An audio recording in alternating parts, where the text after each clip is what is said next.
Hello Glee fans, this is Shamus Kelley, video producer for The Tower Light, here with your opinionated Glee review of Season 4, Episode 10, Glee Actually. So, as we all remember last year's, Christmas episode, a lot of people hated it, I thought it wasn't that bad, but so we come to this year's episode. Now, I know it's like a take off the whole movie Love Actually. I never actually seen it. It's funny. So, I haven't, I didn't exactly get it. Thank goodness I actually researched the whole movie online, because then I wouldn't have got why they were going to all these different plot lines and all that, which it was nice to see a focus on everyone in one way or another, even though it wasn't all good, but we'll get to that in the actual review. So apparently today Artie really cares about being in the wheelchair and whatnot, when he hasn't really talked about it since the end of last season when he had that one episode with Quinn. So whatever, consistency. But I mean, it was cool that they brought it up again, and it's still a recurring thing that he's not just fine with it all the time, which is cool. But then okay, so this episode is divided up into separate sections, and each section's about 8 minutes or so. Now this part, once again, much like Tina with her whole oh, what would happen if I was Rachel thing, it would be cool if this whole It's a Wonderful Life thing played out for a longer part of the episode, but it's really small and we don't really get to spend any time with anything. It's just sort of introduced and then it's gone already. And here's the thing. Remember how I talked about at the beginning here, whatever happened to Rory, whatever happened to that Irish kid, did he fall into a plot hole? Well, he shows up.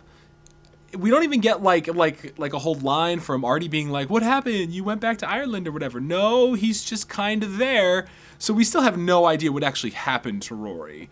But he's here and he's in a dream. So I guess, I mean, I never really liked the character, but I wish he had gotten some kind of send-off. But we don't get that here. And that, whatever. So also, according to Glee, if you don't have a man in your life, you'll end up being a horrible person, which is shown by, which is true of all the characters, but they specifically have it for Tina, oh, Artie didn't teach her how to love or whatever, so now she doesn't know, she still has her stutter and whatnot. It just doesn't work, and, there's not a whole lot of logic. It's a dream. No logic, but they're also, I get it was a Wonderful Life parody, I get that Rachel was a librarian, I get it, but it was just, whatever. I guess it was inoffensive, I guess, at least in comparison to the rest of the episode, but still just kind of weird. So I guess him, Artie singing Feliz Navidad, that was nice, I guess. All right. So, and Quinn died of a broken heart. Okay, it's a dream sequence. Whatever. Okay, so then we move on to Kurt and Rachel. Don't care about Rachel. But hey, Kurt's dad is there, and he has prostate cancer. And once again, because this episode is moving so fast, Kurt's just oh, damn, you have prostate cancer. That's a blower, Dad. Yeah, it's awkward, and it doesn't really make a whole lot of sense. But then there's the scene where Kurt's dad is all hey, I got you this thing. And I thought it was going to be a car or something. But no, he brought Blaine to New York with him, or at least got him a plane ticket. Now let's think about this for a second. I guess Blaine has no one else to spend Christmas with. I know there's all this fanon, or maybe they mentioned it once that his dad isn't cool or whatever. But seriously, Blaine he's all about Kurt. He's, oh my god, Kurt, oh my god, Kurt, oh my god, Kurt. He has nothing else in his life. He has no one else to hang out with. He just goes to Kurt with the sole chance of maybe getting back together, or at least hanging out with him or something. That would have really sucked if Kurt had just been no, and walked away, and then he's just left there ice skating all by himself. Super bummer. So it's not really cool of Kurt's dad to spring that on Kurt. That could have been really traumatic for him, especially if Kurt still is seemingly not over this whole Blaine cheating thing. But whatever, it's Glee. I just didn't like it very much. And once again, oh my god, they're putting all of this Kurt should get back together with Blaine. Kurt, that's what the emotion of the episode is trying to tell us. It's trying to tell us he has to get back together with him. Really, I feel there should be a lot more, I guess, blame put on Blaine. So, but it doesn't work very well, and the show once again makes it seem well, what Blaine did really wasn't that bad. To Kurt, it seemed like a really big deal, but now it's oh, well, they're supposed to be together, so they'll end up together. It's fine. Oh, Glee, stop. Okay, so once again, Puck is just hanging around the school. I guess it's justified by the fact he has no life back in LA, even though they drive there and it's fine. And apparently, it's, nice and sunny and 90 degrees down in LA in the middle of the winter. I mean, I'm not from LA, so that happens, but still seems kind of, it just seemed a little off. Just seemed a little off. Okay. Then, but I liked Puck and his brother, or half-brother's thing. That was nice, whatever. But then we get the whole thing with Brittany and Sam and the Mayan calendar. I get it. They wanted to do something because the world was ending. But Brittany, they need to stop. I've said this a million times. Stop making her so dumb. It doesn't work at all. And now Sam is really, really dumb too. I don't know where Brittany got all these life savings to get people like cars and stuff. And of course, we're never going to hear any explanation about what happened with all these wonderful gifts. And I don't even know if we're ever going to... At first, I thought they were actually going to stay married, which of course they just completely undid by the end of the episode. But then, oh my God, so bad. Once again, you're just... We get it. Like, it was funny that one time Brittany said something dumb, and then you keep doing it over and over and over and over again. Stop. Just stop. So then Marley, it's okay. They're still continuing her plot line, and I'm wondering where they're going to go with it. I'm still not 100% sure how to feel about it. But then, okay, so Sue gets, and I noticed something in this scene with Sue, and she's got that tree, and she's like, I'm going to sell this tree to toothpicks, and then I'm going to, give them money.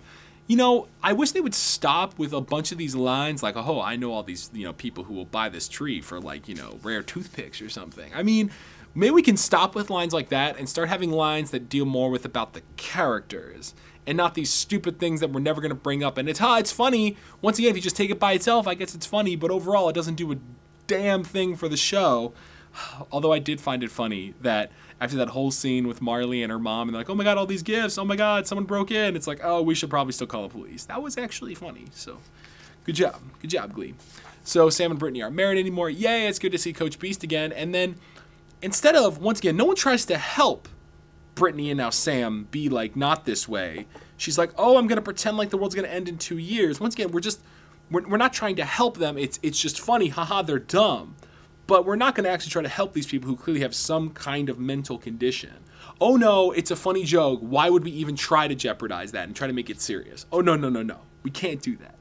Yeah, Brittany and Sam kissed. I'm sure lesbian fans were angry or whatever. But after last week, they have more than enough reason to be justified in not liking Glee. I still can't believe that. All right, so Kurt's life is awkward. He's like hanging around with his, Blaine is hanging around with Kurt and his dad. Like, oh my God, so awkward. And then Blaine's like, I'm going to go to Niata too. Hey, Kurt. And Kurt's like, So this episode, Christmas specials are not like my biggest thing in the world. Clearly the greatest Christmas special of all time is the He-Man and She-Ra Christmas special. But the thing is, I guess it's better than last year's. No, actually, really it's not. Because as much as people hated that stupid sitcom thing or whatever, at least it was kind of funny. It kind of was interesting and kind of funny to watch. This was just kind of okay, this is a Christmas thing. I don't care. Kurt's life is awkward. It's not that it was necessarily bad. It's just it inspires nothing in me. I just don't care. Much like about Glee, I don't care anymore. I just feel nothing in my cold, Grinch heart, I guess. And once again, I'm supposed to feel things. I'm supposed to be yay, the holiday season. Yay, family and friends. I can't bring myself to care. And, I think this is the last episode of Glee for a while. So good riddance. I watch it when it gets back. I'm doing this all for you. Because if if nobody was watching these, I don't think I would continue. But you all seem to be interested in what I have to say, which is cool. And as always, please, leave comments. Let me know what you think of this episode. Maybe it warmed your heart. Maybe you feel as apathetic as I did towards it. I don't know. So Tina watched for this week. We got to see her with a stutter again. I guess we get to see the tiny bit of characterization she's received. But once again, doesn't get to do anything. And the songs, Feliz Navidad was cool. The rest, I just didn't care about. I mean, Marley singing that one song was kind of cute, but doesn't really matter. So once again, I know a lot of people are like, go back and review season 1. Go back and review the good season. I can't do it. I just can't do it. I won't do it. It's too much. It's just, oh my God. And honestly, I would notice all the flaws that Glee has now that were present in season 1. We just didn't know to the extent they would grow. But once again, that's all for this week. I give this episode, whatever. It gets a C-. It's inoffensive. It exists. It's there. They're not going to remember a whole bunch of stuff like Tina getting a car because that would be kind of interesting, but we can't have that. So until whenever Glee comes back, followers, once again, let me know what you think. Ask me questions about anything. go crazy your heart's content. We have so many months of no Glee together. We may as well enjoy them in the company of each other and all of our hate-filled comments on this YouTube.